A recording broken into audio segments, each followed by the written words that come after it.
நம்ம சேனல்ல ITC balance sheet analysis video போட்டிருந்தோம். அந்த வீடியோல சரவணன் அப்படின்றவரு Canara bank balance sheet analysis video போட சொல்லியிருந்தாரு. ஸோ இந்த வீடியோல அதை பத்தி பார்ப்போம். அண்ட் சேனல் நீங்க ஃபர்ஸ்ட் டைம் பாக்குறீங்கன்னா உங்களுக்கு company and market related updates எல்லாம் தெரிஞ்சுக்கணும்னு நினைச்சீங்கன்னா இந்த சேனல் நீங்க சப்ஸ்கிரைப் பண்ணலாம். ஸோ கம்பெனி பேலன்ஸ் ஷீட்டுக்கும் பேங்கோட பேலன்ஸ் ஷீட்டுக்கும் பாத்தீங்கன்னா பல டிஃபரன்சஸ் இருக்கு. எக்ஸாம்பிளுக்கு ஐடிசியோட பேலன்ஸ் ஷீட்டே பாத்தீங்கன்னா நம்பர்ஸ் எல்லாமே கிளியரா மென்ஷன் பண்ணிருப்பாங்க.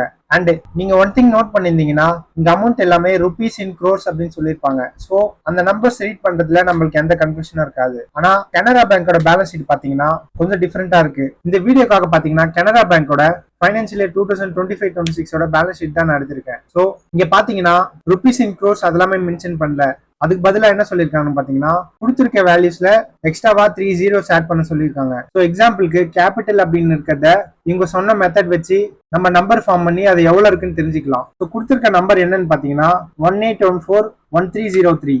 அது நம்ம ஸ்பேசஸ் ரிமூவ் பண்ணி மென்ஷன் பண்ணிக்கலாம். அதுக்கப்புறமா அவங்க சொன்ன மாதிரி 3 zeros ஆட் பண்ணும்போது நம்மளுக்கு ஒரு வேல்யூ கிடைக்கும். அதை 1 crore டிவைட் பண்ணும்போது நம்மளுக்கு கிடைச்சிருக்க அமௌண்ட் எவ்வளவுன்னு பாத்தீங்கன்னா 1814.13 crore rupees. ஸோ இங்க கொடுத்திருக்கிறது எல்லாமே பாத்தீங்கன்னா crores இருக்கு. ஸோ கேபிட்டல் எவ்வளவுன்னு பாத்தீங்கன்னா 1814 crores. ரிசர்வ்ஸ் அண்ட் சப்ளைஸ் வந்து 1,15,890 crores. மைனாரிட்டி இன்ட்ரெஸ்ட் எவ்வளவுன்னு பாத்தீங்கன்னா 72.91 crores. டெபாசிட்ஸ் வந்து பாத்தீங்கன்னா 15,68,333.39 crore rupees. பாரோயிங்ஸ் வந்து 1,55,287.67 crore rupees. ஸோ இதை நீங்க அண்டர்ஸ்டாண்ட் பண்ணிக்கிட்டீங்கன்னா பேங்கோட பேலன்ஸ் ஷீட் ட்ரீட் பண்றதுல உங்களுக்கு எந்த ப்ராப்ளமும் இருக்காது. சரி வாங்க இப்போ பேலன்ஸ் ஷீட்டை டீகோட் பண்ணலாம். ஃபர்ஸ்ட் டோட்டல் அசெட்ஸ் பார்க்கலாம். ஃபைனான்சியல் 2025ல 17,32,527 crore rupees அண்ட் ஃபைனான்சியல் 2026ல பாத்தீங்கன்னா 18,87,325 crore rupees. ஸோ 1 yearல பாத்தீங்கன்னா டோட்டல் அசெட்ஸ் 1,54,798 crores இன்க்ரீஸ் ஆகிருக்கு. அதாவது கிட்டத்தட்ட 9% growth. ஸோ ஒரு பேங்க்குக்கு பேலன்ஸ் ஷீட் growth அப்படின்றது பிசினஸ் growth தான் இண்டிகேட் பண்ணுது. கனரா பேங்க் வந்து அதோட lending book and deposit base வச்சு க்ரோ பண்ணிட்டு இருக்காங்க.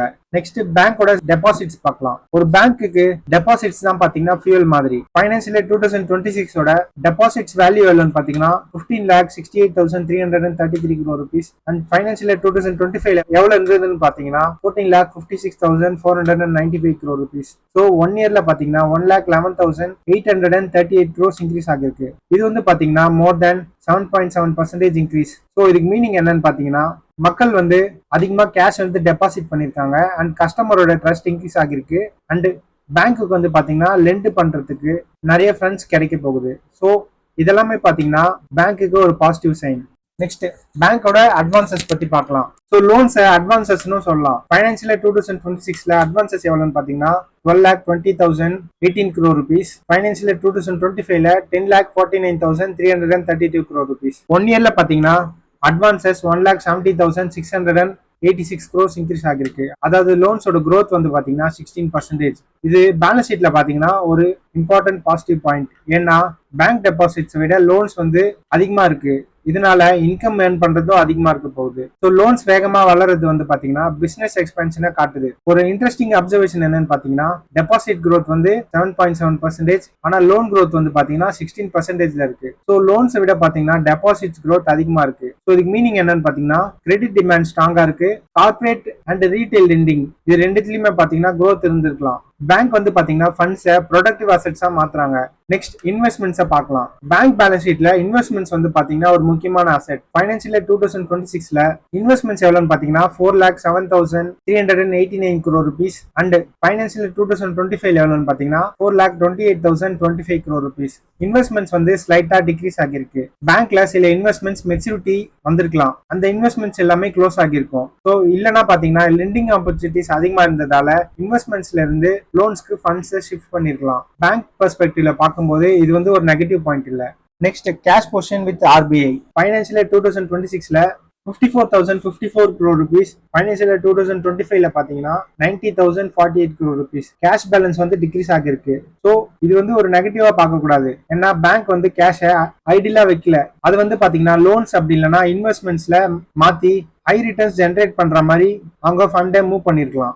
நெக்ஸ்ட் ஃபிக்ஸ்ட் அசெட்ஸ் பார்க்கலாம். ஃபைனான்சியல் 2026ல 10,595 crores. ஃபைனான்சியல் 2025ல பாத்தீங்கன்னா 10,300 crore rupees. ஃபிக்ஸ்ட் அசெட்ஸ் வந்து பாத்தீங்கன்னா ஸ்டேபிளா இருக்கு. இதுல பேங்கோட பிரான்ச்சஸ், பில்டிங்ஸ், ஏடிஎம்ஸ் அது மட்டும் இல்லாம டெக்னாலஜி இன்ஃப்ராஸ்ட்ரக்சரும் அடங்கும். பேங்க் அசெட் growth வந்து மெயின்லி லோன்ஸ் மூலமா வரும், பிக்சட் அசெட்ஸ் மூலமா வராது. நெக்ஸ்ட் வந்து பாத்தீங்கன்னா கேபிட்டல் அண்ட் ரிசர்வ்ஸ். இப்போ ஷேர் ஹோல்டர்ஸ் பெர்ஸ்பெக்டிவ்ல பார்க்கலாம். கேபிட்டல் வந்து பாத்தீங்கன்னா ஃபைனான்சியல் இயர் 2026ல 1814 crore rupees, ஃபைனான்சியல் இயர் 2025ல பாத்தீங்கன்னா அதே அமௌண்ட் 1814 crore rupees. எந்த சேஞ்சஸும் இல்லை.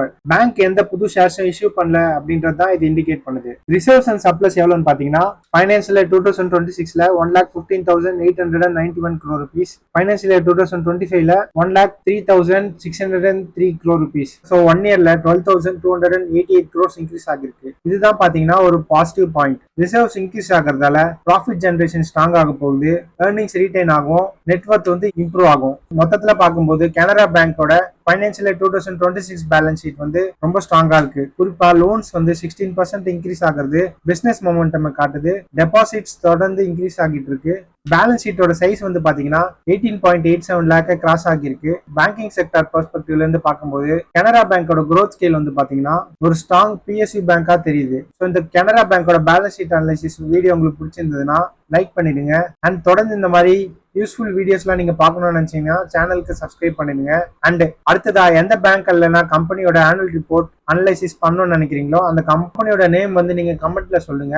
அடுத்த செட் ஆஃப் வீடியோஸ்ல அதை பத்தி பார்ப்போம்.